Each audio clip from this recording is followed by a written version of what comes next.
So it's day 8, about 7:45, and I'm on the road. Actually, I've already done a mile.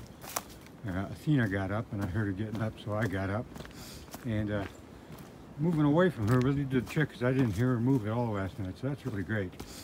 And I got Semper up in front of us, the Marines, and they stayed in the Trey Mountain shelter and said there was no field mice or anything. They slept really well, blocked the wind. It was a holler last night, really going through the trees.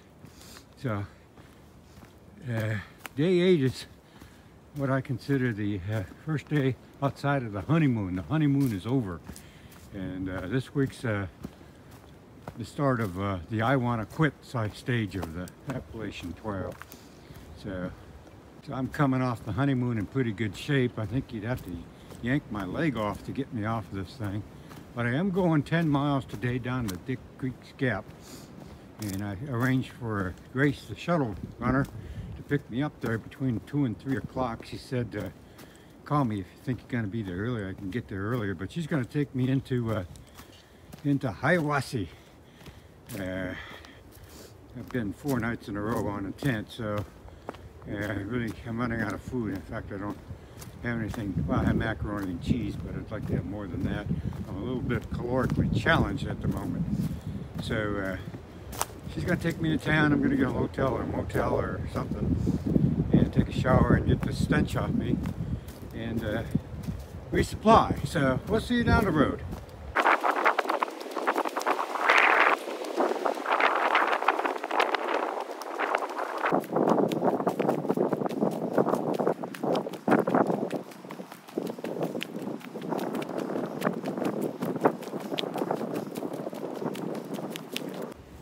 So when I went down 4 or 5 days ago and Pinky got dislocated, the doctor at the hospital 2 days later gave me a prescription for some antibiotics, because I did get a cut.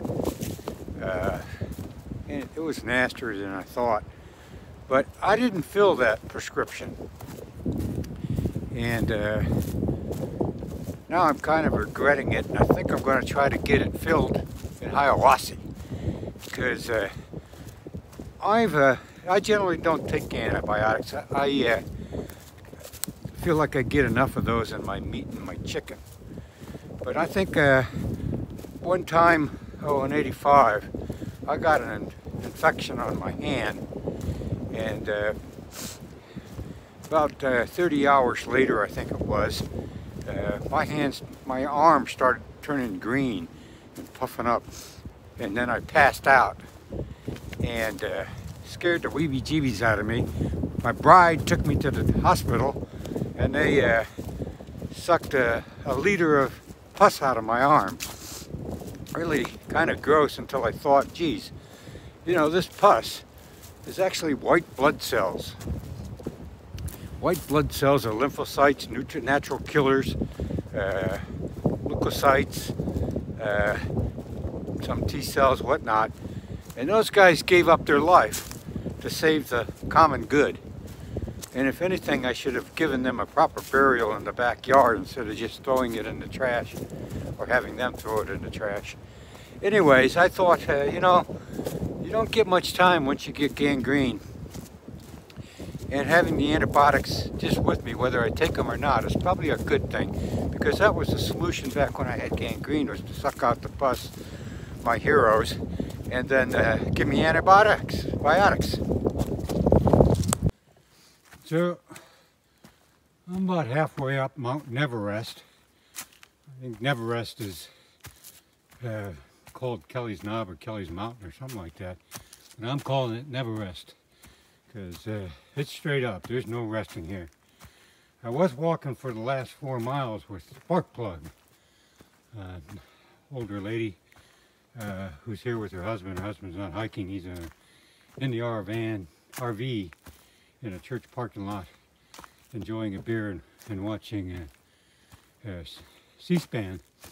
But she's out here. She's doing the whole thing, and she, except for one stretch, is going to RV camp every night. Interesting lady. We share a lot of the same values, and it's nice talking to her. So maybe I'll see you again. So this is a pretty stretch here, mainly because it's on the far side of Mount Everest, and I'm going downhill, but no, it's really pretty. The path is dry, very few rocks. This is nice. I've noticed, I don't know if I've mentioned this, but the quality of the hiker significantly increased once you got past Neal's Gap.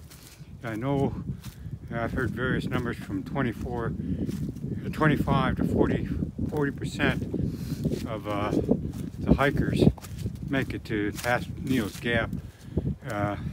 All the wannabes have gone home, and the more determined people who have this figured out survive past Neal's Gap, at least till the next cut at the other side of the Smoky Mountains, which I've noticed everybody's wearing Altas now or Merrells. I haven't seen any more Nikes, New Balance, or work boots.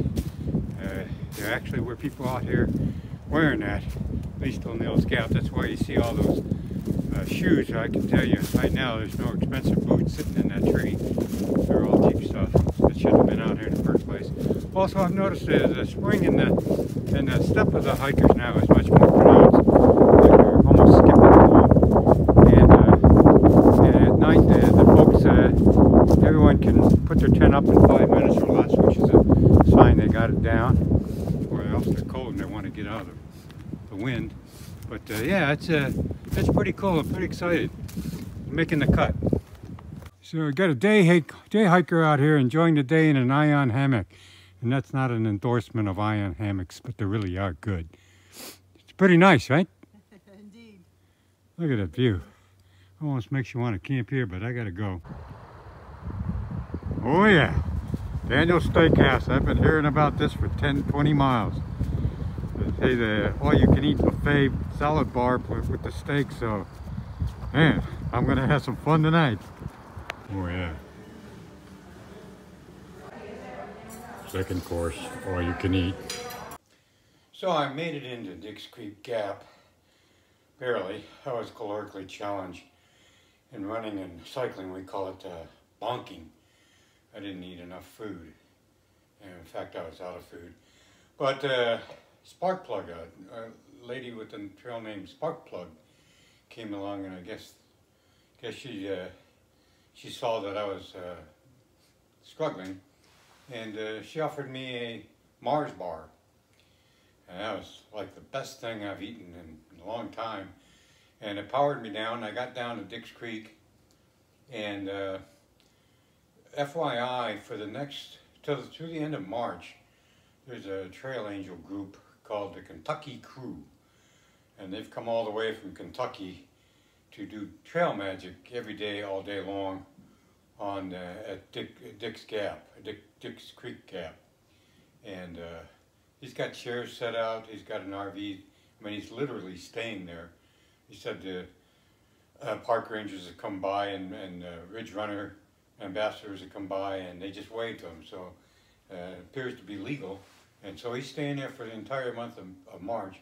You got to stop and talk to this guy. His trail name's Wetfoot.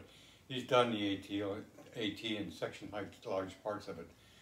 But I wanted to get him on film, but there were so many other hikers there that I didn't want to go around and ask, so I didn't. But he cooks you up this thing called a, well, he didn't have a name for it. It's a hot dog on a tortilla that he toasts, and then he puts peanut butter and maple syrup on it. Now, I know it sounds disgusting, but I got to tell you, that's the best thing I've eaten in a long time.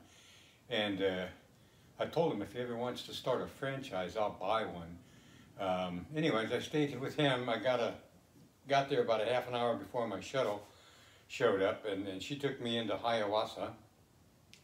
And I'm staying at the Holiday Inn Express. And the reason, this is a little bit more pricier here than the Budgetel, but it's right next to Daniel's restaurant, steakhouse. And they've got an all-you-can-eat buffet. And as soon as I walked in, I knew I was at the right place, because every other customer in there was twice my size. So that should tell you something. I loaded up. I think I quit after 5 plates, man. I don't think they made any money off me. But I'm going to chill out here in the hotel room. Already took a shower, did my laundry, and trying to get my act together. In a couple of minutes, I'm going to go out to Data General and get some supplies for the next 4 days, some food and stuff, and a lot of snooker bars. I'll see you in the morning, and see you down the trail.